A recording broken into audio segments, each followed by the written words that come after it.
अस्सलाम वालेकुम दोस्तों, एक नई वीडियो के साथ आपकी खिदमत में हाजिर हूँ। तो भाई मेरा नाम है जवाद मलिक और आप देख रहे हैं मेरे YouTube channel Malik Jawad vlogs. तो चलिए आज की वीडियो को शुरू करते हैं। वीडियो का टॉपिक कुछ इस तरीके के है कि पाकिस्तान से ऑस्ट्रेलिया जाते हुए आपसे कौन से ऐसे सवाल पूछे जाते हैं जो कि एक स्टूडेंट के लिए बहुत ज़रूरी है। सो दोस्तों, मैंने बहुत दिनों बाद व्लॉग बनाया है और मैं व्लॉग इसलिए बना रहा हूँ क्योंकि आपको मालूम है कि मैं ऑस्ट्रेलिया जाने वाला हूँ। मुझे मेरा प्रोग्राम बना था ऑस्ट्रेलिया जाने का और मैं स्टूडेंट वीज़े के ऊपर जा रहा हूँ।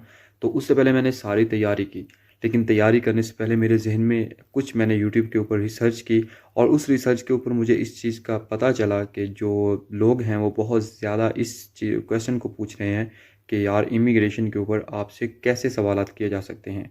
तो भाई मैंने अपने कंसल्टेंट से रब्ता किया, मैंने उससे इंफॉर्मेशन ली। तो दोस्तों, बहुत सारे ऐसे सवालात हैं जो कि अक्सर इमिग्रेशन के ऊपर से पूछे जाते हैं।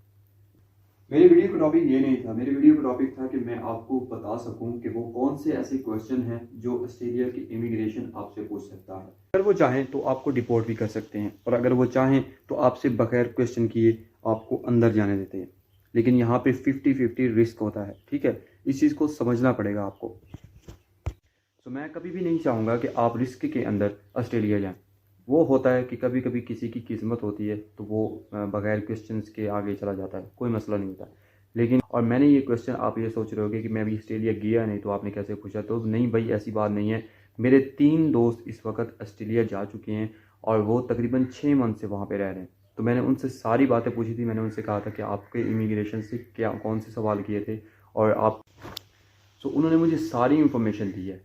और ये बता दूं कि वो जो मेरे 3 दोस्त गए थे उनमें से 2 दोस्त जो थे वो इमिग्रेशन के हत्थे चढ़ गए थे और एक जो दोस्त था वो आराम से चला गया था। तो मैं आपको बता देना चाहता हूँ कि जो तीसरा था वो आराम से चला गया और 2 थे उनसे कौन कौन से क्वेश्चन हुए वो मैं आपकी इस वीडियो के अंदर बताऊँगा। तो प्लीज़ चैनल को मेरे सब्सक्राइब कर दीजिएगा और साथ में उस वीडियो को लाइक और कमेंट भी कर दीजिएगा अगर आपका कोई सवाल होगा। तो लेट्स गो। पे आप लोगों को परेशान होने की बिल्कुल भी ज़रूरत नहीं है। अगर आप लोग ये समझ रहे होगे कि यार क्या है ना कि हमारे से मतलब क्वेश्चन ऐसे हो सकते हैं, तो भाई हाँ, ऐसी चीज़ें होती हैं जो मतलब इंसान के साथ वहाँ पे हो सकती हैं। मतलब आप घबरा जाएं या कुछ ऐसा उल्टा पुल्टा जवाब दे देंगे तो फिर पॉसिबल हो सकता है कि वो आपको वापस भेज दें। लेकिन यहाँ पे भी डरने वाली ज़रूरत नहीं, डरने वाली बात नहीं है। आप अपनी तैयारी मुकम्मल करके जाएंगे तो फिर आप वहाँ पे घबराएंगे नहीं, ठीक है। सबसे पहली चीज़ ये है कि आपको इमिग्रेशन जो ऑफिसर होता है उसके सामने ऐसे बिल्कुल लगना है जैसे आपको कुछ हुआ ही नहीं। आप लग रहा है कि आप उसके भाई हो, फ्रेंड हो, जो आप उससे फ्रेंडली बात कर रहे हो। दूसरी चीज़ ये है कि आप आइट्स तो करके जाएंगे। जब आइट्स करके जाएंगे तो आपके पास इंग्लिश का जो मतलब एक मयार है वो बहुत अच्छा होगा। तो आप उनसे फ्रेंडली बातें कर सकेंगे तो फिर वो थोड़ा सा मतलब महसूस नहीं करेंगे, ठीक है। तीसरा क्वेश्चन ये है कि वो आपसे पूछेंगे कि आपका घर कहाँ है, आपने जाना कहाँ है। तो आपने बता देना कि मैंने फ़लाँ फ़लाँ फ़लाँ जगह पर जाना है। और अगर आपके पास कोई घर नहीं है, आपने कोई घर जाके ढूंढना है, तो फिर आपने बता देना कि मैं अभी घर ढूंढने जा रहा हूँ। मैं अपना मतलब घर ढूंढूंगा और अपना जो मतलब वहाँ में मतलब जिस जगह पर रहना है तो मैं आपको मतलब उन्हें बता देना कि मैं अभी तक मेरी कोई जगह नहीं है रहने की, फिर मैं जाके ढूंढूंगा और फिर मैं वहाँ पर रहूँगा। मतलब इस तरह के कोई सवाल का जवाब, ठीक है।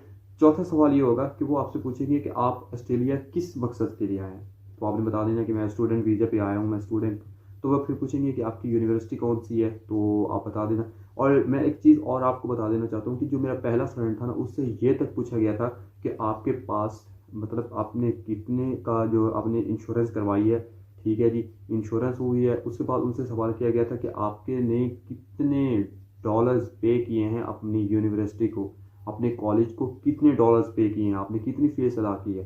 तो वो भी ये सवाल पूछ लेते हैं। और भी बहुत सारे सवाल होते हैं, जैसे वो पूछते हैं कि आपको यहाँ पे आने का मतलब मकसद क्या है, पढ़ाई के बाद आप क्या करना चाहेंगे यहाँ पे। तो इसका सवाल का जवाब आप अपनी मर्ज़ी से दें क्योंकि आपको मालूम है कि आप किस वजह से जा रहे हैं। तो पांचवा सवाल ये है कि वो आपसे पूछेंगे कि आपका यहाँ पे कोई जानने वाला है या नहीं है। तो अगर आपका जानने वाला हो तो आप बता दें, अगर नहीं है तो फिर भी आप बता दीजिएगा। और फिर छठा सवाल जो कि आपका वीज़ा और पासपोर्ट चेक कर सकते हैं और अगर उन्होंने आपको रोक लिया तो। इस तरह के और भी बहुत सारे सवाल हैं। मतलब ये कि आपको अपने आप को माइंडली ऐसे परफेक्टली करके जाना है, परफेक्ट होना है आपने। मतलब कोई भी किसी किस्म की ऐसी बात ना हो जो आप उनसे उल्टी पुल्टी कर दो और फिर वो आपको वापस पाकिस्तान भेज दें, ठीक है। अपनी इंग्लिश भी पढ़नी है अच्छी तरीके से, मतलब आपको इंग्लिश आनी चाहिए। आपने उनसे फ्रेंडली होकर बात करनी है। कोई भी ऐसी चबल नहीं मानी जो आपको वहाँ पे फंसा दे और फिर आपको डिपोर्ट होना पड़े पाकिस्तान के अंदर वापस या इंडिया के अंदर। तो ज़्यादातर वो मेरे व्यूअर्स तो इंडिया पाकिस्तान के हैं, तो मैं सिर्फ आपको बता रहा हूँ। उसके बाद वो आपसे पूछ सकते हैं कि आपके पास आपके पास यहाँ पे रहने का क्या मकसद है, आप कितने साल यहाँ पे रहोगे, 2 साल, 3 साल या 4 साल। तो आपने बता देना कि मैंने आपका जो वीज़ा है उसके हिसाब से बता देना कि मैंने यहाँ पे 4 साल रहना है। और फिर वो पूछेंगे कि आपका यहाँ पे परमानेंट रेजिडेंसी के हिसाब से क्या मतलब शेड्यूल है, आप क्या कहना चाहेंगे परमानेंट रेजिडेंसी से। तो वो आप कहेंगे कि यार वो आप अपने बता। तो वो मेरे जो दोस्त है उन्होंने तो कहा था कि भाई नहीं, हमारा अभी तक कोई ऐसा प्रोग्राम नहीं है, हम सिर्फ स्टडी वीज़े के लिए आए हैं, स्टडी के लिए आए हैं और स्टडी करके वापस चले जाएंगे। तो बाकी मुझे लगता है कि यही सवाल का शायद जवाब देना होगा कि हम स्टडी, बाकी मेरा जहन जो मानता है वो यही है कि आपको शायद यही कहना चाहिए कि आप लोग सिर्फ यहाँ पे स्टडी के लिए आए हैं और 4 साल वीज़ा पूरा होने के बाद आप वापस यहाँ से वापस चले जाएंगे। तो इस तरह के बहुत सारे ऐसे क्वेश्चन होते हैं जो वो पूछ लेते हैं। तो मैं आपको सिर्फ यही रिकमेंड करूँगा कि आप लोग किसी न किसी तरीके से कहीं भी ऐसी कोई भी चीज़ ना हो जिसके अंदर आप फंस सके। आपको मेंटली अपने आप को ऐसे फिट करके जाना है वहाँ पे कि आपसे जो भी सवाल पूछें आपने उसका फट जवाब देना है, कोई भी ऐसा। आज की वीडियो को यहीं पे ख़त्म करते हैं। थैंक्स फॉर वॉचिंग, अल्लाह हाफिज़। अगर आपको ये वीडियो लगी हो तो प्लीज़ मेरे चैनल को सब्सक्राइब कर दीजिएगा और साथ मौजूद बेल के आइकन को भी दबा दीजिएगा ताकि मेरी आने वाली लेटेस्ट वीडियोज़ आप तक पहुँच सकें। Thank you for